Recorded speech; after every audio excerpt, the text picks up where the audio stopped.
Apreciados amigos, continuamos con la sexta entrega del primer módulo de la Diplomatura en Derecho Procesal Penal con mención en experto litigante. En esta oportunidad vamos a tratar el tema relacionado a la sana crítica en el marco de la observancia de los derechos fundamentales, esto es en sede constitucional. Ello pues en el entendido que la dación o la vigencia del Estado constitucional de derecho es el que marca un antes y un después cuando se determina que la Constitución se erige como un nuevo orden de valores y pone en salvaguarda los derechos fundamentales y se yergue por encima de, en este caso, del ordenamiento jurídico de cada país. Por ello es que ya desde la vigencia del Estado constitucional de derecho, las ramas o las diversas ramas jurídicas dejan de ser analizadas o estudiadas o asumidas única y exclusivamente desde su propia naturaleza, sino más bien, además, deberán ser entendidas a la luz o en el marco de lo que registra o del espíritu que abraza la Constitución política. Por ello, como les habíamos señalado, en esta oportunidad analizamos lo concerniente a la sana crítica. En ese sentido, tenemos que la valoración de la prueba, no solamente en sede penal, ha venido pues experimentando una importante evolución, deviniendo en la vigente sana crítica o libre valoración de la prueba. No obstante, cabe señalar que esta innegable trascendencia tiene pues una incidencia constitucional, ¿no? Como habíamos señalado, y que ha sido pocas veces desarrollada. Por ello, aprovechemos esta oportunidad para poder hacer lo propio. No es novedad, por otro lado, que la Administración de Justicia Penal, en todo caso no solo penal, atraviesa por una crisis, ¿no? Y esto, se basa en el sentido que resultan registrando las sentencias respectivas, ¿no? Entonces hay una suerte, ¿no?, de inseguridad jurídica, hay una suerte de dación, de resoluciones cuestionables, ¿no?, y cuestionadas, alejadas del derecho constitucional. Estamos hablando, si bien es cierto, en sede penal, pero ello no significa que las sentencias o el proceso en sí sea pues de manera pues extranjera, ¿no?, de manera absolutamente distante, ¿no?, de lo que registra el derecho constitucional en su apreciación, ¿no? Por ello, consideramos que, a diferencia de la íntima convicción y la prueba tasada, la institución jurídica de la sana crítica, que se ubica en el medio, ¿no?, constituye pues en una importante como trascendencia jurídica, en razón a que luego de haberse llevado a cabo el informe oral, es que sentará las bases para poder determinar el sentido de la decisión. Entonces, si esta fase de la sana crítica no se realiza conforme debe ser, esto es, en observancia de la logicidad y de las reglas de la experiencia, es que la decisión se verá desnaturalizada. Por ello, consideramos adicionalmente que la aplicación de la sana crítica tiene una importancia, recargada, ¿no?, de primer nivel, pero no solamente en sede penal, sino más bien que va más allá de su rango, o en este caso de sus predios penales, ¿no? También que resulta pues innegable reconocer que reviste pues un contenido de naturaleza constitucional. Por ello es que tenemos que considerar que la valoración constituye el núcleo del razonamiento probatorio. La valoración es la última fase de la actividad probatoria, ¿no? Entonces, aquí tenemos que entender que el procedimiento marca, un punto, importantísimo, porque de nada habrá valido todo el desarrollo anterior si es que en esta última fase no se respeta la observancia, o en todo caso de la sana crítica penal. Entonces, es ahí donde se podrá advertir si es que hay un contenido democrático o autoritario en la decisión, en la sentencia penal. Entonces, por otro lado, tenemos que agregar que el significado de libre valoración de la prueba penal no significa que hay una libertad total, ¿no?, para poder decidir, sino significa más bien que hay digamos, un compromiso de poder llegar a una convicción por parte del tribunal, pero en observancia a un contenido de logicidad, ¿no? Y además, basado pues en las reglas de la experiencia, lo que deberá constar a través de una fundamentación que pueda tener como base las pruebas ofrecidas. Entonces, no se trata que se hable de una, digamos, libre valoración de la prueba y que haya pues una suerte, ¿no?, de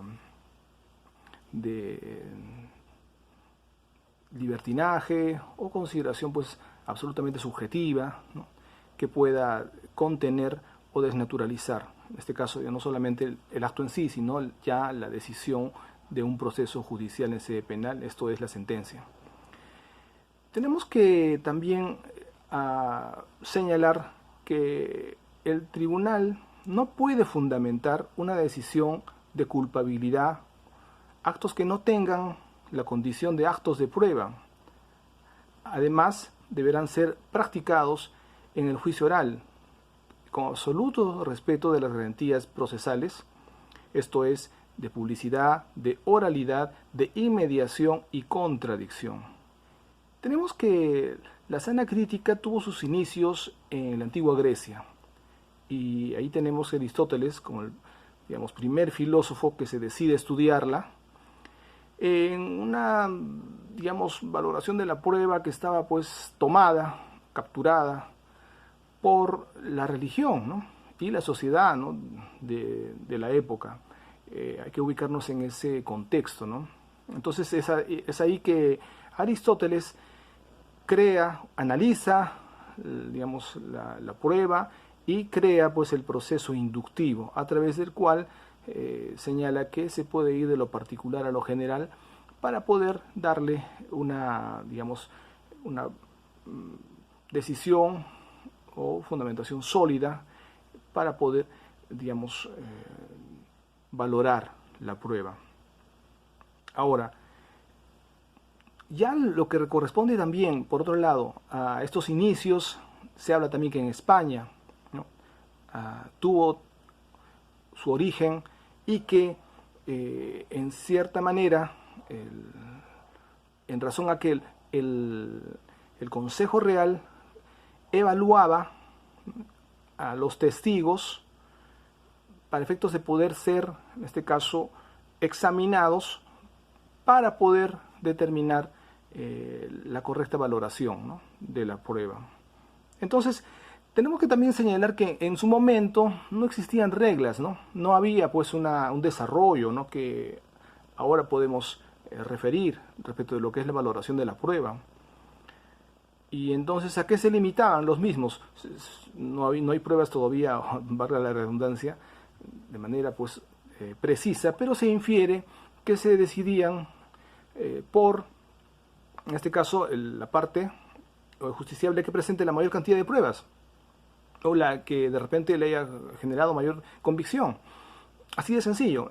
Esa era digamos, la valoración de ese entonces, ¿no? No se acercaba pues no para nada en lo que ahora conocemos como la sana crítica, ¿no? Entonces, como habíamos señalado, la sana crítica se ubica en el intermedio, ¿no?, entre la prueba tasada y la libre convicción.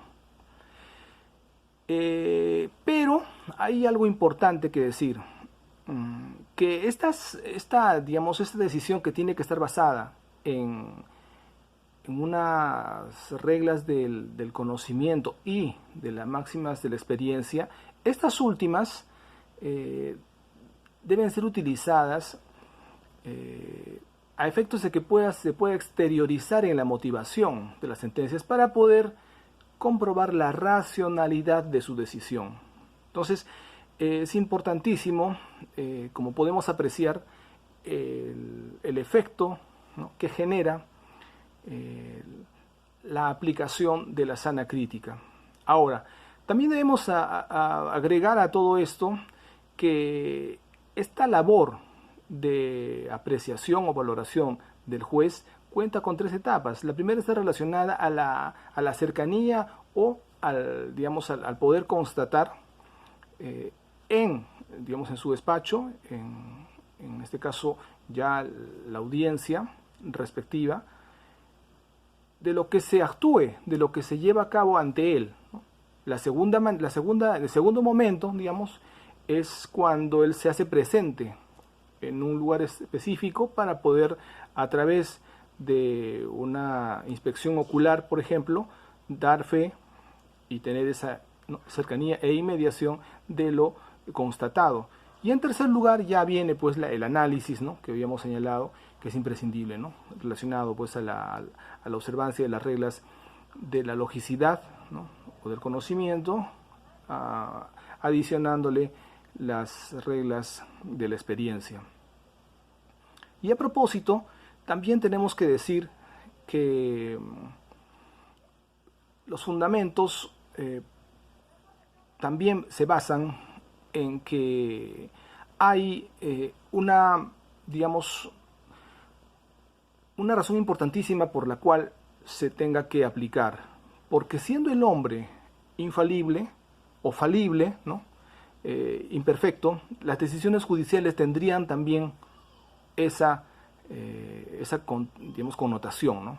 Por ello es que se hace una valoración o un control de esta valoración, en razón a que la decisión humana finalmente es falible. Y como es falible, entonces hay una segunda instancia que tiene pues a bien revisar, hacer un control de la valoración de la prueba, ¿no? Entonces, este principio se encuentra, obviamente, registrado en la Constitución Política Peruana, en el inciso 6, artículos 139, ¿no?, donde habla acerca de la pluralidad de instancias respecto de los principios y derechos de la función jurisdiccional. Ahora, en sede de apelación se debe tener en cuenta algo muy importante. Lo que tiene que revisar, ya en este caso el tribunal adquén, es lo relacionado única y exclusivamente a la aplicación correcta de las reglas del conocimiento y de las máximas de experiencia. Si es que realiza otro tipo de consideración, estaría ya pues ingresando a un espacio de nueva valoración, ¿no?, distinta, ¿no?, a la realizada pues por el juez acuo. En ese sentido eso sería incorrecto, ¿no? Además, por otro lado, tenemos que indicar que, siendo la valoración de la prueba el momento culminante, ¿no?, si se quiere, ya a portas de la resolución judicial en sede penal, obtiene una importancia, una trascendencia de primerísima importancia. Por ello es que se tiene que también considerar, ya esto,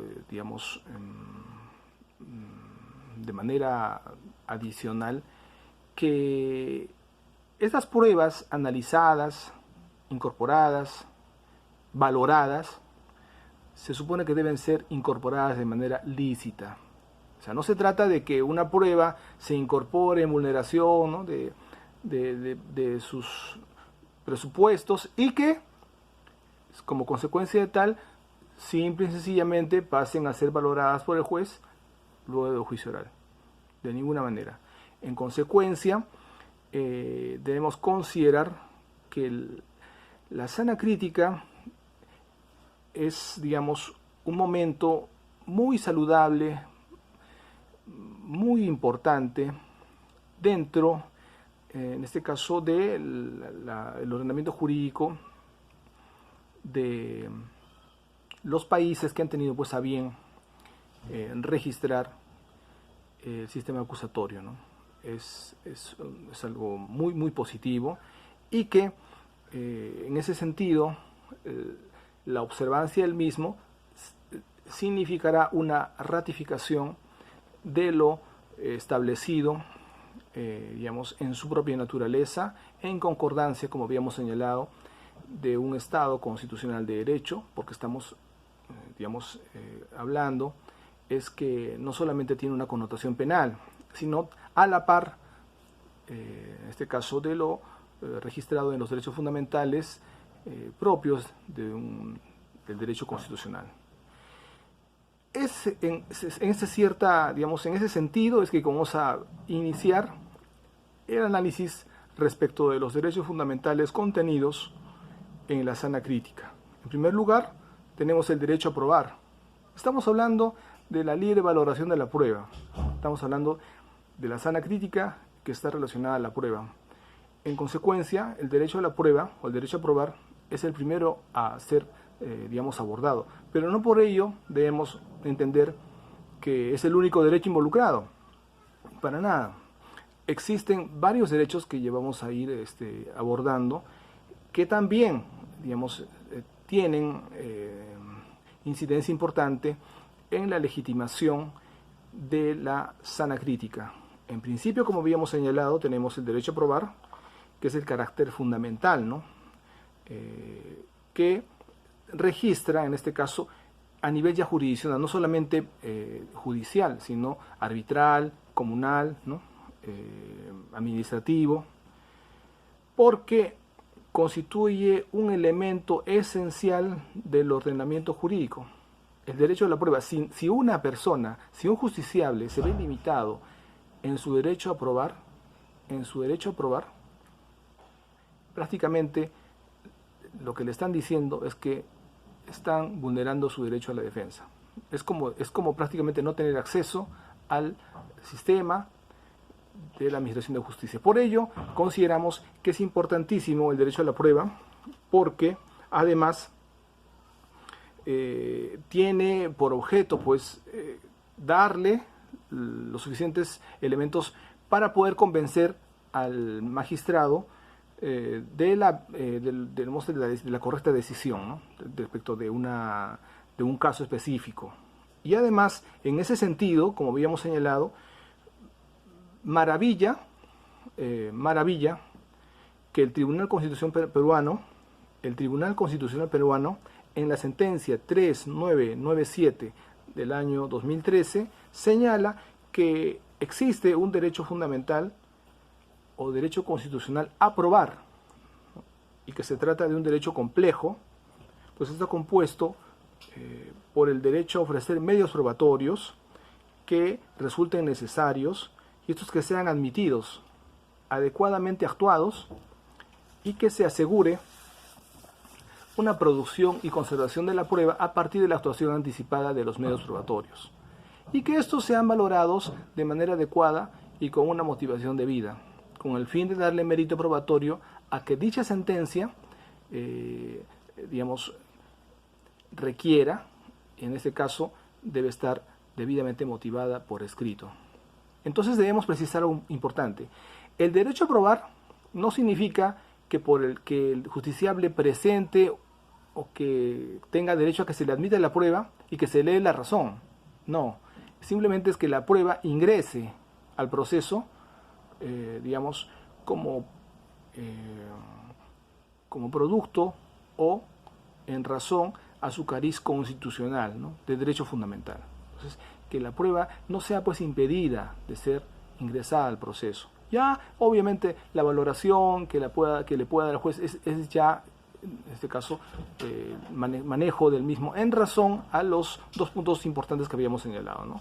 El tema de la regla de la logicidad y la regla de las máximas de la experiencia. En ese sentido, es ya un segundo momento que el magistrado tendrá a bien, analizar. Por otro lado, tenemos que considerar también que no toda irregularidad u omisión procesal en materia de prueba significará una vulneración al derecho a probar. En ese sentido, Tampoco pues estamos hablando de una indefensión constitucional necesariamente. Dependerá del estudio o análisis racional que el juzgador y los justiciables realicen en cada caso concreto, lo que determinará finalmente la afectación o protección de la garantía constitucional de naturaleza procesal analizada. Ahora, por otro lado, también tenemos que señalar que la importancia capital, ¿no?, del derecho a probar comporta que sea pues en un primer momento, en este caso la prueba, admitida y actuada, y en un segundo momento ya valorado, ¿no?, debidamente. En consecuencia, el derecho a probar es un punto, digamos, si bien es cierto, importantísimo, pero vemos que tiene sus momentos, vemos que tiene sus matices y no es de ninguna manera pues absoluto, ¿no?, sino que debe contar con unos presupuestos y esto no significa que se va también por el hecho de su vigencia darle, digamos, o vulnerar la autonomía, ¿no?, o la imparcialidad en la decisión del magistrado. En segundo lugar tenemos el derecho a la presunción de inocencia. El derecho a la presunción de inocencia se materializa finalizado el juicio oral a efectos de darle una convicción más allá de toda duda razonable. Entonces, es ahí donde, en este caso, el magistrado deberá, digamos, fundamentar de la forma correspondiente, en tanto que no hacerlo, estaríamos hablando de una vulneración al principio indubio pro reo. Esto debe ser considerado en la resolución del magistrado, porque la libre convicción, este grado de convicción, si se quiere, es a la que se debe alcanzar en el proceso penal. Entonces no puede haber una decisión, digamos, donde se vulnere presunción de inocencia, ¿no?, por el simple hecho de haber hecho una sana crítica supuestamente correcta, ¿no? Debe considerarse también la observancia de la presunción de inocencia. Y la misma se encuentra también contenida en la Constitución Política, en el inciso 24 del artículo 2, literal E, donde refiere que toda persona es considerada inocente mientras no se le haya declarado judicialmente su responsabilidad.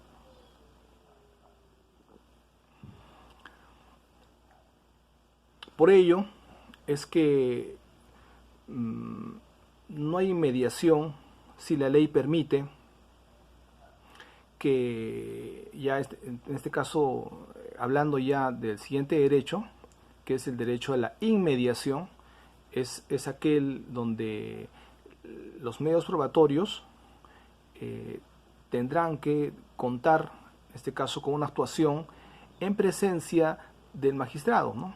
Y entonces ellos buscarán producir en la mente del mismo una convicción sobre los hechos alegados por las partes, ¿no?, y que a la postre determinarán la toma de decisión correspondiente. Entonces, como habíamos señalado, no existirá pues inmediación si es que es un juez el que acoge las pruebas y otro el que las actúa o las valora. Ahora, en ese sentido, la inmediación cobra también un papel importantísimo en la sana crítica. Ya van dos derechos fundamentales que vamos haciendo referencia, o tres, ¿no? En cuarto lugar, hacemos también mención del derecho a la motivación, ¿no?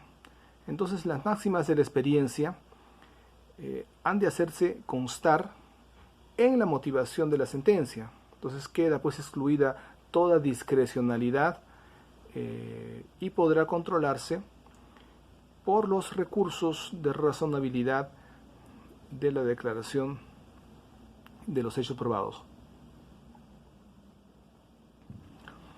Este principio de la motivación forma parte también de los derechos consagrados en la Constitución Política. Es más, este derecho digamos, es uno de los derechos que se encuentran, digamos, ya, si se quiere analizar de una manera global o genérica, presentes en todas las decisiones jurisdiccionales, independientemente de la naturaleza que ellos tengan como bien, a bien, digamos, tener competencia, ¿no? Sí, siempre tendrá que ser presente el derecho a la motivación, el derecho a la argumentación, digo, a la fundamentación de una decisión jurisdiccional. En ese sentido, tenemos que decir que el Tribunal Constitucional, en su sentencia 1557 del 2012, señala que el derecho a la prueba forma parte de manera implícita el derecho a la tutela procesal efectiva. Entonces, consideramos que es importantísimo considerar también que existe un derecho a tutela jurisdiccional efectiva cuando el derecho a la prueba se hace vigente. De otra manera se estaría negando el acceso a la administración de justicia. Por otro lado, también tenemos que indicar que existe el derecho a la defensa, que también se encuentra involucrado en este caso, el derecho a la sana crítica. ¿Y cómo así? Que debido a que el tema de la defensa no puede verse, digamos, amenazada o limitada, porque ante una limitación, o en todo caso, alejada decisión que no sea, digamos, en relación a lo que es las reglas del conocimiento, de la logicidad y de las máximas de experiencia, es que el derecho a la defensa también se verá vulnerado. No solamente estamos hablando de que hay un derecho a que se acoja la prueba y que se actúe, sino a que a través de la sana crítica sea, digamos, evaluada de una manera correcta, ¿no? Y sustentada en la sentencia judicial. Consecuentemente, si ellos no se inobserva, se estaría vulnerando el derecho a la defensa. Ahora, existe otro derecho relacionado a la imparcialidad. En ese sentido, tenemos que considerar que el juez deberá estar imbuido en las decisiones que como tal tenga que asumir respecto exclusivamente haber hecho el análisis a la luz de las reglas, del conocimiento y de las máximas de experiencia. No podrá no podrá decidir, digamos, a favor o en contra bajo otro tipo de consideraciones. En caso que lo haga, vulnerará el derecho a la imparcialidad. Entonces su valoración deberá ser racional, proporcional y razonable. Entonces estamos hablando de algo muy muy importante que debe ser considerado por la decisión judicial en términos de la sana crítica. También tenemos otro derecho fundamental, que es a la imparcialidad. No, ya lo habíamos señalado, perdón. El derecho fundamental a la seguridad jurídica, y se encuentra relacionado a que si van a haber resoluciones, si van a haber decisiones donde se inobserva la sana crítica, entonces generará pues decisiones diversas en iguales, digamos, situaciones, iguales pruebas de diferente valoración, ¿no? Entonces no podría haber una consideración que pueda otorgar garantía, ¿no? de infalibilidad, si se quiere, ¿no? de seguridad de que una prueba va a tener una valoración adecuada y que otorgue credibilidad, ¿no? En este caso en las decisiones judiciales. Pasaremos a un siguiente bloque. Gusto estar en contacto con ustedes para lo cual.